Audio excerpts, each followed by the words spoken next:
굿모닝 마켓입니다. 테슬라, 애플, 엔비디아, 국내 투자자들의 계좌에 가장 많이 들어있는 해외 종목 탑3입니다. 모두 기술주로 서학개미의 기술주 사랑은 남다르죠. 그렇다 보니 기술주가 오르는 게 반갑기만 할 텐데요. 빅테크 7종목, 빅7이 커도 너무 컸다며 달갑지만은 않은 시선을 보낸 곳이 있습니다. 잠시 후에 살펴보고요. 먼저 월요일장 체크해보시죠. 뉴욕 증시 3대 주요 지수가 상승 마감을 했습니다. 다우지수가 견고한 흐름을 보이면서 0.62% 오름세를 보였고요. 나스닥과 S&P 500 지수 소폭 오르기는 했지만 장중에는 좀 불안한 모습을 보였습니다. 한편 이날 추가 금리 인상을 강조하는 연준 위원들이 많았습니다. 연준 위원들의 발언도 함께 보실까요? 마이클 바 부의장과 샌프란시스코 연은 총재는 금리 인상이 막바지에 다다랐다면서도 추가 인상이 필요하다고 주장을 했고요. 클리블랜드 연은 총재는 혼자 결정하는 것이었다면 6월에도 금리를 인상했을 것이라며 인상 기조를 이어가야 한다고 강조했습니다.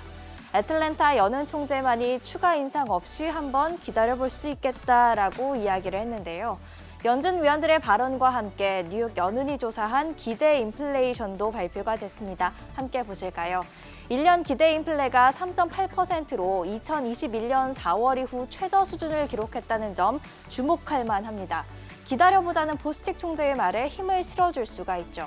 하지만 3년과 5년 기대 인플레가 연준의 목표치 2%와 좀 동떨어져 있다는 점은 추가 금리 인상에 힘을 실어줍니다.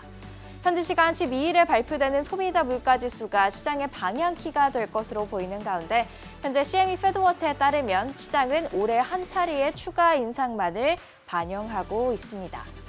이제 커도 너무 큰 빅테크 7 이야기를 해보겠습니다. 나스닥 지수 추이부터 함께 보시죠.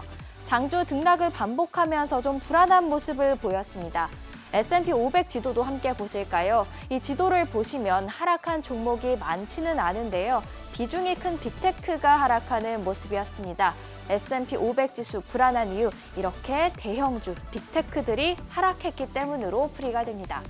빅테크가 이렇게 흔들린 이유는 바로 특별 리밸런싱 때문이었습니다.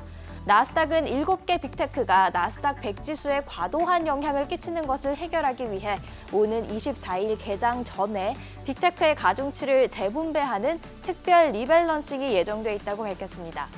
올해 빅테크 7의 상승률 함께 보실까요?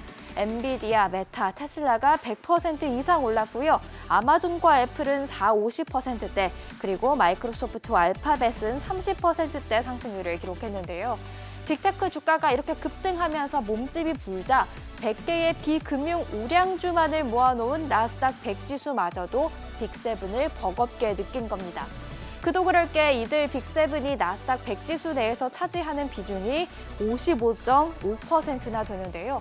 지수가 빅7에 좌지우지 되는 것을 방지하기 위해 이들의 가중치는 현재 55.5%에서 40%대로 축소될 예정입니다. 빅7의 가중치가 줄어들면 지수 내에서 나머지 93개 종목의 가중치가 늘어나는 결과로 이어지겠죠. 그래서 나스닥 100 지수가 이렇게 강보한 마감을 할 때 100개의 가중치를 동일하게 두는 나스닥 100 동일 비중 지수는 1.78% 상승률을 기록했습니다. 즉, 가중치가 작은 종목들의 상승세가 이날 강했다는 뜻입니다. 빅7에 속한다고 해도 호재가 있어도 하락한 날이었는데요. 현지 시간 오늘부터 이틀간 예정이 되어 있는 프라임데이를 앞두고 뱅크 오브 아메리카가 매수 의견을 제시한 아마존 매수 의견이 제시가 됐지만 2%가량 하락을 했고요. 골드만삭스가 440달러에서 495달러로 목표가를 상향 조정한 엔비디아도 0.76% 약세였습니다. 중국을 제외한 세계 각국에 가장 많은 전기차를 판 테슬라도 이날은 1.76% 하락을 했죠. 가입자가 벌써 1억 명으로 채 GPT보다 빠른 속도로 성장 중이라는 스레드를 출시한 메타만이 보시면 빅7 중에서 유일하게 상승 마감을 했는데요. 나스닥 100 지수의 100개 종목 중 빅7을 포함한 단 12개 종목만이 하락했다는 점에서 이 특별 리밸런싱을 앞두고 빅테크에 대한 투자 심리가 약했다는 것을 알 수가 있습니다. 그렇다면 빅테크에 대한 투자 심리 계속해서 약할까요? 토드손 스트라테가스 증권 매니징 디렉터는 특별 리밸런싱이 하루 이틀을 넘길 중대한 이슈는 아니라고 말했는데요.